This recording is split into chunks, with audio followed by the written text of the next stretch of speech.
नमस्कार, राम राम सभी साथियों। आप जुड़े हैं आपनो मीरता फेसबुक पेज और यूट्यूब चैनल पर और आज आपको ले आए हैं बीटन गांव के सिया कृषि फार्म पर। हमारे साथ ताराचंद जी सिया जुड़ेंगे जो 84 में एग्रीकल्चर से बीएससी कर चुके हैं। तो आज इनसे बड़ा ज्ञान हम लेने वाले हैं और किसान साथियों के लिए वीडियो बहुत अच्छा होने वाला है।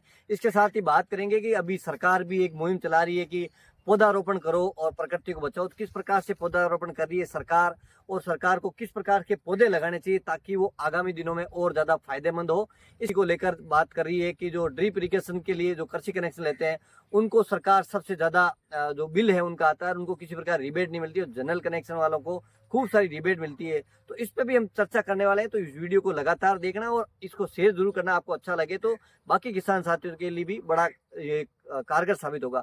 राम राम सा सिया साहब। राम राम सा आपको बहुत बहुत स्वागत है। थोड़ा सा आपका परिचय हमारे दर्शकों को दे दीजिए आप। मैं ताराचंद सिया, गांव बीटन, तहसील मेरठ, जिला नागौर। और यहाँ पर आज मेरिया जी जो इनका चैनल है आपनो मेरठ था, यहाँ पधारे।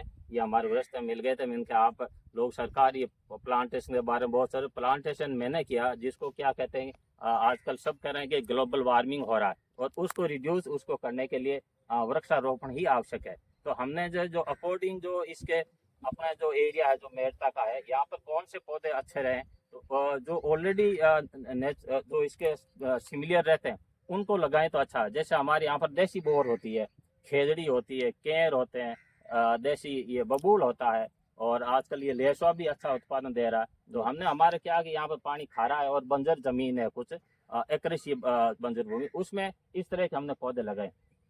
आप देख रहे हो बहुत अच्छा ये प्लांटेशन है, जिसमें 5 वैरायटी के बेर की वैरायटी है, जिसमें रश्मि, अलीगंज, सेव, थाई एप्पल, छुआरा, इलायची, इस तरह के बेर के प्लांट हैं।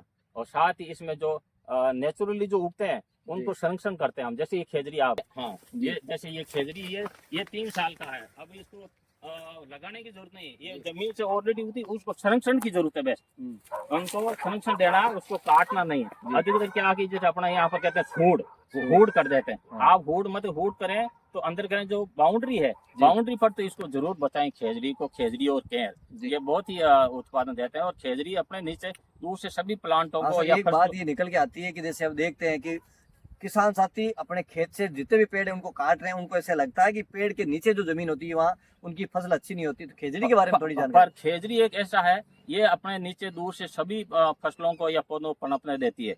जबकि दूर से प्लांट है देसी बबूल है, वो थोड़ा के वो इनको मौका नहीं देते हैं। बाकी खेजड़ी एक गरीबों का एक तरह का क्या कहते हैं, ये बहुत ही मसीहा कह सकते हैं, या इसको तुलसी भी कहते हैं मारवाड़ में। इसको तो तुलसी पेड़ भी है और साथ में ये चारा भी देती है और फ्यूल और फोडर दोनों देती है। और सब्जी बनती है जिसकी 2000 रुपये किलो इसकी सांगरी जाती है। और साथ ही हमने इसके साथ ही जो है इस बाउंड्री लेसवा के पेड़ लगाए और नीम ऑलरेडी पनप रहा है, इनको हम संरक्षण दे रहे हैं। और बीच में जो है जगह पड़ी है, इसमें हमने गंवार की खेती कर ली है। और मेरा तो यही सुझाव है कि लोग अधिकतर ये करंज लगा रहे हैं प्लांटेशन के नाम पर, जिसको अपने यहाँ पर खारी बेदाम कहते हैं, उसकी कोई उपयोगिता नहीं है। हाँ, उपयोगिता वो पर्यावरण के लिए ठीक है, पर किसान को कुछ मिलने वाला नहीं है। इसकी जगह यदि खेजड़ी हो, आपने ये झाड़ की है जिसको कहते हैं वो है, या देसी नीम है, ये ज्यादा से ज्यादा है तो अपने इस एरिया के लिए अच्छा है। पर सब अधिकतर दौड़ते हैं उसको खारी बेदाम लगा रहे हैं, जबकि वो नॉन ग्रेजेबल प्लांट है। वो एक खाद्य पदार्थ वो पेड़ है, उसको पशु खाते नहीं है। तो लोग बचने के लिए वो इस तरह का लगा देते हैं। ये है, फॉरेस्ट वाले भी उसी को प्रमोट कर रहे हैं। जैसे अपन देखते हैं, अगर अपन जाते हैं दिल्ली एनसीआर में, हरियाणा पंजाब की अगर बात करें तो खेतों के साथ ही खेतों की जो मेड़ है उसपे भी इस तरह के पेड़ लगाते हैं जिससे उनको खेती से ज्यादा आमदनी होती है। इस प्रकार अपने मारवाड़ में किस प्रकार से ये सही साबित होता है? मारवाड़ के लिए जो किसानों को अपनी बाउंड्री पर अपना एक मारवाड़ का सागवान है अपने यहाँ पर, उसको रोहिड़ा कहते हैं। यदि उसको है तो ये एक खेती का कैश क्रॉप आप कह सकते हैं। इसके पौधे मैंने ट्राई किए थे, मिले नहीं थे। लांबा नर्सरी अब की बात पता क्या था, पौधे नहीं थे। यदि जितने भी बाउंड्री खेजड़ी और एक रोहिड़ा, एक खेजड़ी एक रोहिड़ा, यदि इनका कॉम्बिनेशन बाउंड्री हो तो ये पर्यावरण के लिए भी ठीक है और किसानों के लिए भी बहुत अधिक आय देने वाला है। और कैश क्रॉप जिसको कहते हैं, नकदी फसल, ये इसको फसल, जबकि इसके ऊपर प्रतिबंध है। जी। यदि किसान इसको खेती करता है तो प्रतिबंध नहीं होना चाहिए, यदि सरकार जी। की तरफ से भी कुछ इसमें अमेंडमेंट होना चाहिए, बिल्कुल। क्योंकि इस पर कोई काट नहीं सकता, वो ठीक है। यदि नेचुरली है तो उसको नहीं काटेंगे, पर जो हम खेती करते हैं तो उसके लिए भी कुछ प्रोविजन हो जाए तो किसान इसको बाउंड्री एज कास्ट के रूप में रोइडा की फसल ले सकते हैं। और 20 साल में एक ही रोइडा 5-6 लाख में इसका प्लांट जाता है। 20 साल हाँ, में हाँ। और जो इसकी सागवान के बराबर इसकी वैल्यू है। वैल्यू रोइडा की। हाँ। और कब तक इसकी मतलब इसकी ग्रोथ प्रॉपर, इसकी मैच्योरिटी पीरियड लगभग 20 साल में हो जाता है। 20 साल हाँ, में। 20 साल में हो जाता और है। 20 साल में आपने कितनी बताई अर्निंग कितनी हो सकती है? अर्निंग एक प्लांट अब देख लो, ये अब वर्ग फुट पर जाता है, अभी इसके भाव के तो पता नहीं, बाकी सागवान से बराबर है इसका, इक्वल रेट है। इक्वल है।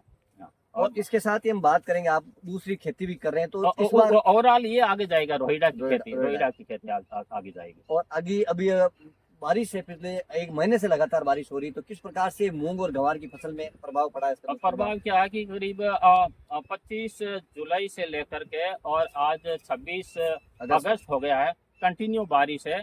और बीमा कंपनियों वाले अपनी तरफ से कुछ बोल नहीं रहे हैं, और जबकि उनको पता है। और कृषि विभाग वालों को भी अपना स्टेटमेंट जारी करना चाहिए, क्योंकि इतनी लगातार ये मूंग और ये गंवार की फसल है, उसमें कंटिन्यू बारिश होने से जो जड़गांव कहवे है, जिसको ये पौधों में जो सड़ने की जो है, इस तरह से ये रोग हो जाता है। कहीं पर पानी खड़ा रहता है, खड़ा यदि नहीं होता तो भी इसमें ये झुलसा रोग हो जाता है। तो ऑलरेडी और जल्दी इनकी क्रॉप कटिंग कृषि विभाग को रिकमेंड करनी चाहिए, ताकि किसान कटिंग लेट होती तो क्या नुकसान होता है? नुकसान ये है कि किसान जो जमीन में जो पानी अभी जो बारिश का हुआ है, इसको रबी फसल के लिए वो कंजर्व कर सकते हैं, संरक्षण कर सकते हैं। क्योंकि यहाँ पर अपना एक जो कंसेप्ट चलता है, जिन आप बातो दावनो, और ये नमी बार नहीं है, और उसको बार बार जुताई करके इसके बाता दाबना, जो जिसको कहते हैं मॉइस्चर कंजर्वेशन, वो यदि टाइम पर किसान के लो तो रबी की फसल मिल सकती है। ये नुकसान की भरपाई वो अपना कर सकता है, और साथ में बीमा कंपनी के पास तो क्लेम मिल जाए तो और अच्छी बात है। ये लगभग कौन से महीने तक ये क्रॉप कटिंग हो जाए तो किसान अगली रबी की फसल की तैयारी कर ले? लगभग ये क्रॉप तो बची नहीं है, तो कभी भी करो, पर 15 सितंबर तक हो जाए तो अच्छी बात है, क्योंकि ये इसकी मैच्योरिटी पीरियड इसका मूंग का 2 महीने का होता है। तो 15 सितंबर तक क्रॉप कटिंग हो जाए तो बिल्कुल किसान वो उसकी मॉइस्चर को कंजर्व कर सकता है अगली फसल के लिए। नहीं तो वेट करेगा तो सूख जाएंगे खेत, तो नहीं तो वो रबी की मिलेगा, और न इनका भरोसा, इनका बहुत सारे इन्होंने वो लगा रखे हैं टर्म कंडीशन। हाँ, तो उस टर्म कंडीशन में किसान फंस जाएगा तो बीमा भी नहीं मिलेगा, और रबी वाला भी मामला गड़बड़ हो जाएगा। तो मेरे अभी आप बता रहे थे कि आपने भी अभी बार ड्रिप इरिगेशन बूंद बूंद खेती वाला कनेक्शन आपने लिया है, लेकिन इसको लेकर आपकी एक पीड़ा थी, क्या पीड़ा है वो किसानों को बताइए, सरकार तक ये बात पहुंचे ताकि सरकार को कमिटमेंट ले और किसानों को फायदा हो। ये एक बहुत ही जिसको कहते हैं अनजस्टिस निर्णय है सरकार का, कि कनेक्शन दिए बूंद बूंद सिंचाई के नाम से। पूरा का पूरा जो डीपीआर बनती है, इसका एस्टिमेट वो किसानों से वसूल किया गया, चाहे 7.5 का कनेक्शन हो या 15 का, 18 का, 20 का, पूरा उस अकॉर्डिंग उन्होंने पैसे वसूले। और फिर ये बिलिंग की बात, तो जो एग्रीकल्चर के ऑलरेडी जो पहले जो जनरल है, उनके तो बिल 1000 आ रहा है, तो उस किसान के 5000 आ रहा है, 5 गुना ज्यादा है इसका। तो ये कुछ समझ, जबकि वो जो ड्रिप वाला है वो पानी के जो भूगर्भ जल है उसको बचा रहा है, बचाने के ऊपर काम कर रहा है, और बाकी के वो जनरल वाले तो वो फ्लड इरिगेशन कर रहे हैं, उनको तो वेस्ट बार है, तो उनके तो वो छूट है, मतलब पानी वेस्टेज करने के लिए छूट है, और बचा रहे हैं, उनके बिल ज्यादा है। तो ये एक जस्टिफाई पॉलिसी नहीं है, हाँ, ये अनजस्टिफाई पॉलिसी है, जबकि इसको सरकार को तुरंत वापस लेनी चाहिए, और ट्रिप वालों के जो कनेक्शन जो बिल दिए हैं उनको रियम्बर्समेंट कर देना चाहिए, और जनरल की तरह इनको आना चाहिए। अभी तो बहुत अच्छा रहेगा, 3 साल तक का ड्यूरेशन में है, ताकि ये राज्य हित में होगा, राष्ट्रीय हित में होगा, क्योंकि भूगर्भ जल है वो बचेगा, नहीं तो ये खत्म हो जाएगा। ये तो बहुत बूंद बूंद करके हमारा से चलाते हैं, इसमें पानी कंजप्शन बहुत कम होता है, जबकि उसमें फ्लड में 5 गुना ज्यादा होता है, तो 25% का 100% इतना फर्क होता है। बहुत बहुत धन्यवाद सियाग साहब। तो सियाग साहब ने हमारे लिए बहुत समय निकाला और किसानों के लिए बहुत लाभदायक बातें की। इसके साथ ही सरकार की भी आंख खोलने का इन्होंने काम किया है कि सरकार जिस प्रकार से ड्रिप इरिगेशन के लिए जो कृषि कनेक्शन दिया जा रहा है, उसमें जो किसान पानी बचाने का काम करता है उसको सरकार लूटने का काम कर रही है, उसके बिल है 5 गुना ज्यादा ले रही है। और जनरल जो कनेक्शन है, जो पानी खोडे से पाते हैं उसमें पानी का काफी ज्यादा वेस्टेज होता है, और उनको रिबेट देती है, जैसे सरकार की 2000 यूनिट की जो सब्सिडी है वो भी उन किसानों को मिलती है, लेकिन बूंद बूंद कृषि करने किसानों वालों को नहीं मिल पाती है। तो इस वीडियो को आपको अच्छा लगा तो लाइक भी करिएगा, ज्यादा से ज्यादा शेयर करिएगा, ताकि सरकार के नुमाइंदों तक ये बात पहुंचे और किसानों के हित में कोई अच्छा फैसला हो। जय जवान जय किसान।